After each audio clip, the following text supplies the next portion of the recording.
I want to help you grow your personal brand on social media. Today I'm going to show you guys my step-by-step process that I use to grow my personal brand and how I've leveraged it to get inbound inquiries for my business on autopilot, land speaking engagements, and authentically help my audience as much as possible. So I've actually broken down the steps on how you can clarify your audience and your message and who you're going to try and help with a worksheet that you can download in the description box below for free. It will help you clarify who you want to reach, what your message is, and how you want to actually reach these people on social media. Because helping people is the core of having a great personal brand, not Lamborghinis, mansions, or any other types of things like that. So without any further ado, let's get into it.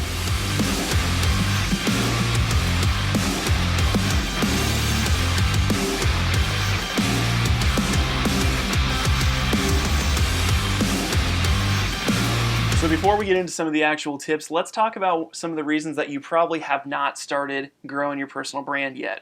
I'm going to list off some of the main complaints and fears, and you tell me if this sounds like you. I don't look good on camera. You look fine. I'm not an expert. Why would anybody listen to me? I don't know what equipment to buy. I haven't accomplished enough for people to even take me seriously. I don't want to come off as narcissistic and self-centered. Developing your personal brand on social media can yield some amazing benefits for you as a professional, as a person, and as a thought leader. The number one best benefit that you can have by developing your personal brand is job security.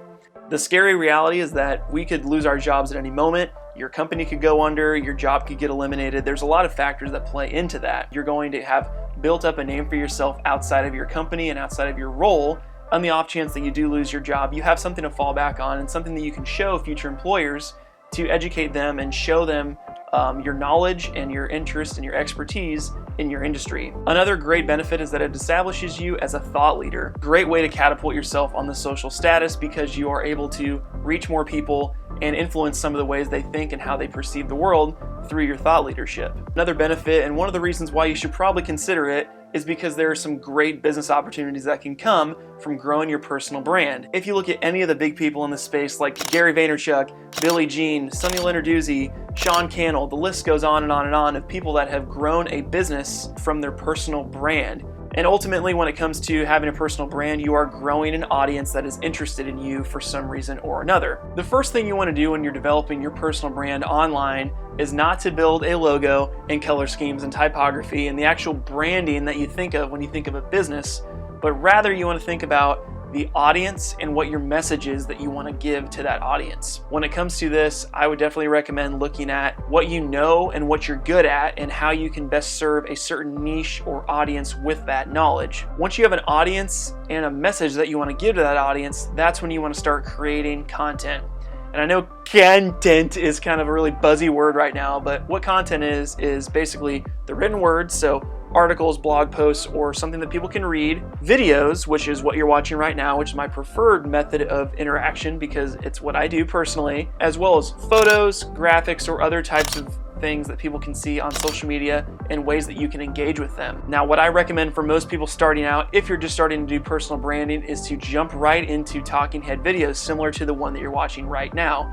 This is a great entry-level way to start creating really easy content because all you have to do is just set your phone up or a camera or whatever you have and just hit record and start capturing what your knowledge is and delivering it to your audience in digestible chunks. This can help everybody from the dentist down the street to the CEO of a large company, whoever it is. If you have something interesting, entertaining, or inspiring to share with your audience, this is a really great way to do that.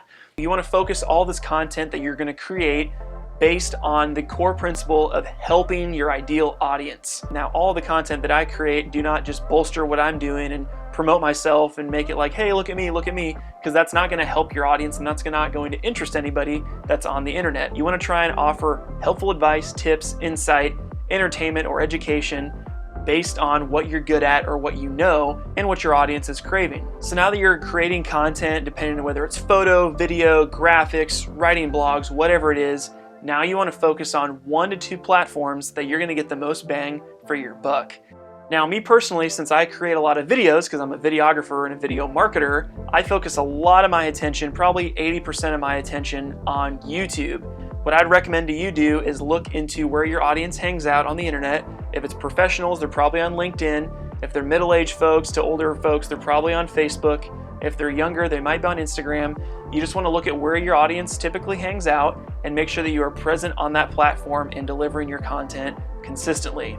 Now's the time that you want to make sure that your content and your message and your branding is consistent across all of social media platforms. Reason being, if somebody is really active on another platform and they track down your profile, you want to make sure that it's consistent with whatever type of messaging that you're putting out there. So even if you're not super active on Twitter or Facebook or Instagram or wherever you're at, make sure that your branding and your username and your profile pictures are all consistent and your message is consistent whether you're on that platform actively or not. Now, when we've started to grow this audience and people are interested, that's when we're going to start looking at how to monetize this audience. And I don't want you to think of this as a disingenuous thing or kind of a dirty, nasty thing, because it's really not. You're putting so much effort into helping your audience that it only makes sense to solve their problem or offer products or services that will continue to help them and benefit them as much as possible.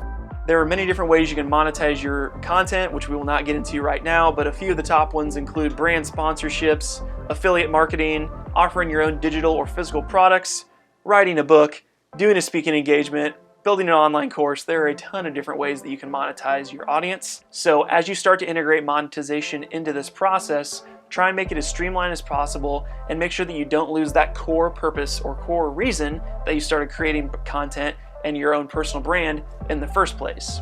The ideal outcome for you as a personal brand is to make the reality of who you are in reality equal that of the virtual self that you have. So you're basically taking your knowledge and your expertise and your interest as a person and spreading it out and blasting it to the world so you can help the most people possible, which is all the more reason for me to make these videos and to help people with my content, because that's the whole purpose, is to help other people with your personal brand and with your content.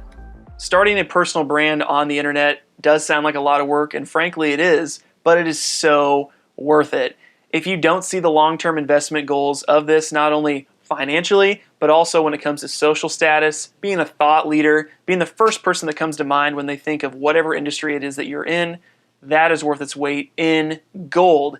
And I know that you have it in you to do some great things with your personal brand. As I mentioned before, that downloadable will be located in the description box below, so make sure to go check that out. That is a free resource for you to get some clarification on exactly who you are, what your message is, and how you're going to target your audience. If you made it this far in the video, please give it a huge thumbs up. I actually recorded this entire video and forgot to hit the record button for the last half hour, so if you made it this far, this is actually take number 2, so thanks for keeping in there with me. And if you haven't already, make sure to subscribe to the YouTube channel, because I post weekly videos to help people just like you create and scale and grow their personal brand using video and video marketing. So if that is something that you're into, make sure to subscribe to the channel. That is it for me, guys. My name's Ryan Snod, helping you grow your brand with video, and I'm out.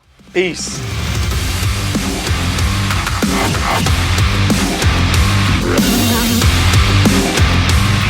Now let's take, for instance, if you are a fitness blogger and you happen to be a mother of 4 and you're starting to talk about stretch marks. Maybe you're not educated in that from a medical perspective, but you can share your experience as a mother with stretch marks and how it's okay to own that, and just connect with your audience in that way. If you're a scientist and you want to define the exact reason why stretch marks happen and that type of thing from an education standpoint, you can do that as well. If you want to make a funny parody video walking around pretending to be Tony the Tiger with your stretch mark stripes and earning your stripes and make it funny, there's a way you can do that too. Now the best, most effective way would be if you can weave all 3 of those tactics into one video. If you're that mother of 4 that has the stretch marks, that's into fitness, to make it funny, Tony the Tiger style, talk about some of the reasons why stretch marks happen, and then make people that have them feel at home, at ease, and make them feel comfortable in their own skin. That's just one example, but there's so many different ways you can engage with your audience on social media, and how you can connect with your tribe and truly influence your audience and truly help them and give as much value back to them as possible.